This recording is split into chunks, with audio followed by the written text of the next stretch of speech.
does one validate that something is real in Nigeria apart from your research, deductions, and level of conviction? When you see such events in the Ministry of Women Affairs and Poverty Alleviation and a director was there to authenticate the program, what else do you think? Besides, the documents are there for any to verify, but people must know it is not grants, so the grant community or whatever it is termed is not a reference point for Epic. Whoever is making payments or for whatever, I don't know and care. The fact some people in the grant community are part of it doesn't mean anything as it is for Nigerians not grant community. Epic is fucking real. Then according to one message from African Mr. Joe here, goes like this. This is not the first time a grant handler is showing documents and it eventually turned to be fake. I have not concluded that it's fake, but I'm not convinced.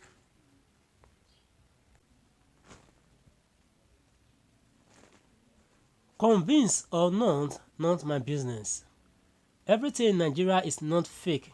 Aside availability of documents, it is being endorsed by the federal government through the Ministry of Humanitarian Affairs.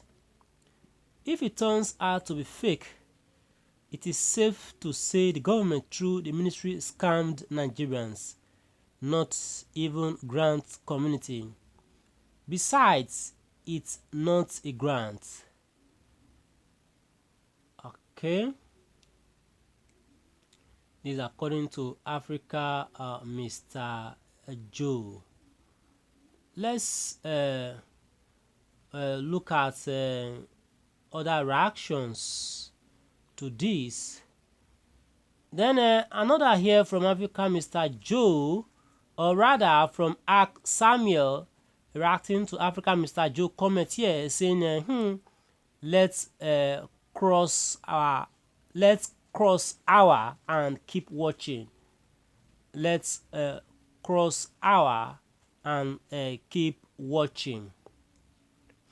Then according to Africa Mr. Joe again, it says there must be a registration fee before terms for any contract can proceed. Just in case there is a breach, the fee serves the connectivity between both parties, which can be used for or against the entity. Then it says, so the registration fee is official and endorsed by the government. People should be properly guided. This is African Mr. Joe speaking. That's just my watchword. Epic is not grant. Thanks for your time, it well appreciated. The grant handlers has really inflicted pains on Nigerians.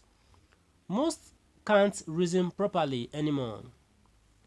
Exactly, and it's only grant that is usually free most of the time. If they say they are charging for registration but you are not interested or convinced free it as it is not a must, just I'm not interested. So the grant handlers have been duping Nigerians.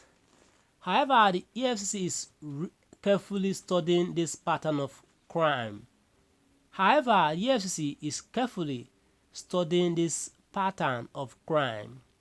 Yes, and this should not be limited or tagged with grant community. They shall be brought to book. The government have heard enough of their operations. Imagine Apostle in Kirikiri. Then that was according to Ella, okay? Ella saying imagine apostle in Kirikiri. Then Lady V to Ella says I no go surprise. Ella to Lady V again says we gather there. Then Kenny Lizzie to African Mr. Joe here says best sir, they are taking the part of the other field grant by demanding from impoverished masses 50,000 naira, 100,000 naira. There is a high level of probability that they will end up the same way. It's well with us.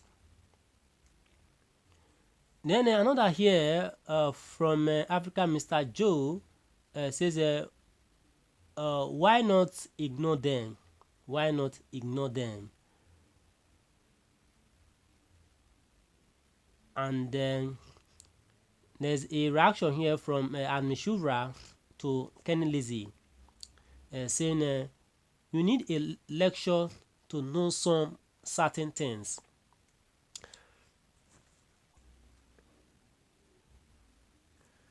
You need a lecture to know some certain things. Grants or aids and project development in Africa is handled the same as oil sector. The same corruption most grant pioneers bring this money in, but here comes the government effect. African governments do not want their citizens richer than them in order to control possible revolt from the people on their corrupt deeds. So the government waits for them at CBN. They now begin talks on their personal interest concerning the grant.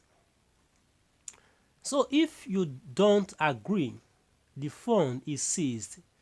But nowadays, United Nations always demand accountability from the said countries their aids are going to, otherwise it returned to them, the donors. This is why NGO holders go away with the little money left for them by the government. Aids, grants and projects developed Arab Emirates, China, Japan, and it's still going on in parts of Asia like Taiwan. Some Caribbean countries are being formed now. These are done by aids and projects. Primary donors from UNICEF, USAID, World Bank, United Nations. Now the goalpost has been shifted to Africa because of our diaspora enlightenment which has transversed to us locally situated. So what am I saying? We keep on pushing till the promised land, the patient dog. The problem NGOs who are known as handlers. And this is all we have to take for now. This is ensure you subscribe to our channel. I think we shall continue this in another version. Thanks so much for listening and bye for now. Okay.